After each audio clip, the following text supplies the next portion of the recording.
தேவனுடைய திருநாமம் மகிமைப்படுவதாக.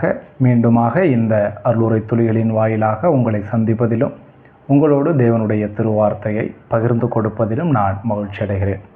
பிரியமானவர்களே, இன்றைக்கு நாம் 1 கொரிந்தியர் 13வது அதிகாரத்திலிருந்து சிந்திக்க இருக்கின்றோம். முக்கியமாக இந்த அதிகாரத்தினுடைய 1 முதல் 3 வரையிலான வசனங்களை இந்த காணொளியிலே நாம் சிந்திக்க இருக்கின்றோம். பிரியமானவர்களே, அப்போஸ்தலனாகிய பவுலடிகளார் கொரிந்து சபையில் நிலவிய பிரிவினை, பெருமை மற்றும் ஆவிக்குரிய வரங்களை தவறாக பயன்படுத்துதல் போன்ற பிரச்சனைகளுக்கு தீர்வு காணும் பொருட்டாகவே இந்த 1 கொரிந்தியர் நூலை எழுதக்கூடியவராக காணப்படுகிறார். பிரியமானவர்களே, அன்பின் அதிகாரம் என்று அழைக்கப்படும் இந்த 1 கொரிந்தியர் 13வது அதிகாரத்தில் பவுலடிகளார் ஆவிக்குரிய வரங்களிலிருந்து விசுவாசிகளின் கவனத்தை அன்பு என்ற மேலான ஒன்றின் மீது திருப்பக்கூடியவராக காணப்படுகிறார். கொரிந்திய விசுவாசிகள் அந்நிய பாஷைகளில் பேசுவது, தீர்க்க தரிசனம் உரைப்பது போன்ற வரங்களை பெரிதாக மதித்து வந்தனர்.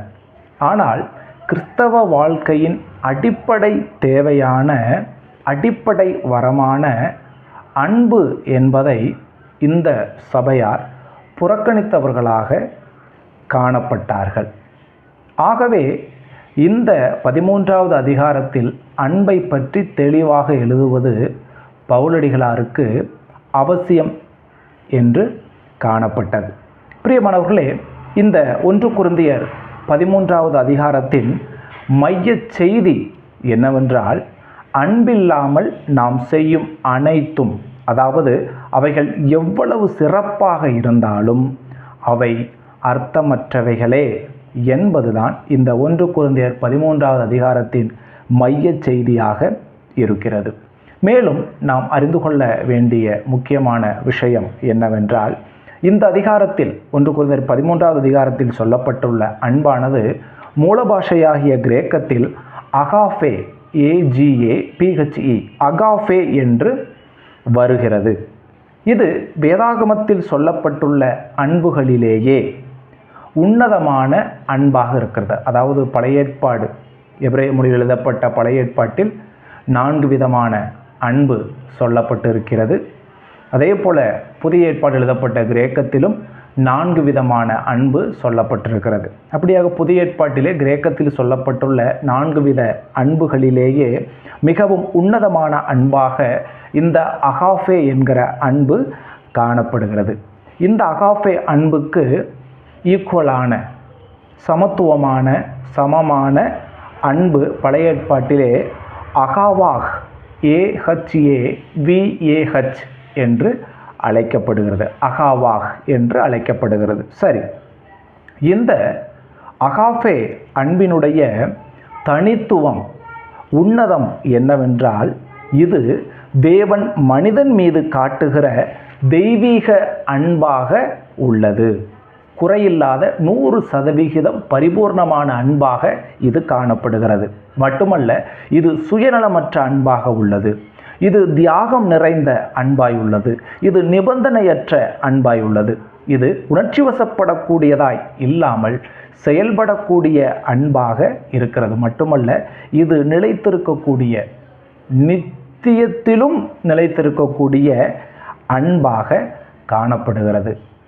அந்த அகாஃபே அன்புதான் நாம் இப்பொழுது பார்த்த இந்த அகாஃபே அன்புதான் இந்த 13வது அதிகாரத்தில் வருகின்ற அன்பாக காணப்படுகிறது. பிரியமானவர்களே, இப்போது நாம் 1 கொரிந்தியர் 13வது அதிகாரத்தின் 1 முதல் 3 வரையிலான வசனங்களை குறித்து நாம் சிந்திக்கலாம். இந்த வசனங்களை நான் வாசிப்பதில்லை, நீங்கள் வாசித்து பார்த்து கொள்ளுங்கள். பிரியமானவர்களே, இந்த 3 வசனங்கள் அன்பின் அவசியத்தை அல்லது தேவையை அல்லது இன்றியமையாமையை பற்றி பேசக்கூடிய வசனங்களாக காணப்படுகின்றன. அப்போஸ்தலனாகிய பவுலடிகளார் வலிமையான கூற்றுகளோடு அல்லது அறிக்கைகளோடு இந்த அதிகாரத்தை, இந்த 1 கொரிந்தியர் 13வது அதிகாரத்தை தொடங்கக்கூடியவராக காணப்படுகிறார். அப்படியாக பவுலடிகளார் அன்பில்லாமல் அந்நிய பாஷைகளில் பேசுவது வெறும் இரைச்சல், அதாவது வீணான சத்தம் என்று கூறுகிறார். அன்பில்லாமல் தீர்க்க தரிசன வல்லமையையும் அறிவையும், அறிவு என்பதும் வரம்தான், தற்காலிக வரங்களில் உள்ள ஒரு வரம். இன்றைக்கு அந்த வரம் இல்லை. அதாவது அந்நிய பாஷையும் தீர்க்க தரிசனம் உரைத்தலும் அறிவும் இன்றைக்கு இல்லை. சரி, அன்பில்லாமல் தீர்க்க தரிசன வல்லமையையும் அறிவையும் கொண்டிருப்பது ஒன்றுமில்லை, அதாவது சூனியம், ஜீரோ என்று பவுலடிகளார் இங்கே கூறுகிறார். மட்டுமல்ல, அன்பில்லாமல் தியாகம் செய்வது கூட, அதாவது என்னுடைய உடலை நான் அன்பில்லாமல் தியாகமாய் கொடுத்தால் கூட அது பிரயோஜனமற்ற செயல் என்று பவுலடிகளார் கூறுகிறார். அப்படியாக ஒன்றை நாம் தெரிந்து கொள்ள வேண்டும். அன்பில்லாமலும் நாம் பல காரியங்களை செய்ய முடியும், சாதிக்க முடியும். ஆனால் இங்கே பவுலடிகளார் சொல்லுவது, அன்பில்லாமல் நாம் செய்கின்ற எப்பேற்பட்ட காரியங்களாக இருந்தாலும் அவைகள் வீணானவைகள் என்றே இங்கே குறிப்பிடக்கூடியவராக காணப்படுகிறார். அப்படியாக இது எதை காட்டுகிறது என்றால், அன்பு என்பது கிறிஸ்தவருக்கான ஒரு விருப்பத் தேர்வு அல்ல, அது இன்றியமையாததாக காணப்படுகிறது. Love is not optional, it is essential. ஆன்மீக வரங்களும் நற்செயல்களும் அன்பிற்கு மாற்றாக அமையாது, இருக்க முடியாது. Spiritual gifts and good works cannot replace love.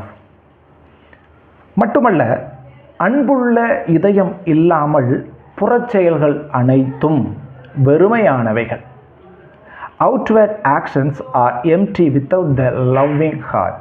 ஆகவே பிரியமானவர்களே, ஒருவர் ஆவிக்குரியவராகவோ அறிவாளியாகவோ அல்லது தாராள மனப்பான்மை கொண்டவராகவோ தோன்றினாலும் கூட அவரிடத்தில் அன்பு இல்லாமல் இருப்பது சாத்தியமானதாகும். இதை ஏற்கனவே உங்களுக்கு நான் சொன்னேன். அன்பில்லாமலேயே நாம் பல காரியங்களை செய்ய முடியும், சாதிக்க முடியும். ஆனால் அவைகள் அனைத்தும் இறைவனுடைய பார்வையில் வெறுமையானவைகள், வீணானவைகள் என்பதை நம்முடைய மனதிலே நிறுத்தி கொள்ள வேண்டும். எனவே இப்போது கேள்வி என்னவெனில், நாம் என்ன செய்கிறோம் என்பது மட்டுமல்ல, அதை ஏன் செய்கிறோம் என்பதுதான். பிரியமானவர்களே, நமது நோக்கங்கள் முக்கியமானவையாகும். தேவன் செயல்பாடுகளை விட அன்பையே மதிப்பீடு செய்கிறார், அதாவது மதிக்கிறார். God values love over performance. ஆகவே பிரியமானவர்களே, இந்த 1 கொரிந்தியர் 13வது அதிகாரத்தின் 3 வசனங்களிலிருந்து நாம் சிந்தித்த காரியங்களை நம்முடைய வாழ்க்கையோடு கூட ஒப்பிட்டு பார்த்து நம்முடைய வாழ்க்கையை தேவனுக்கு பிரியமான வாழ்க்கையாக கட்டமைப்போமாக.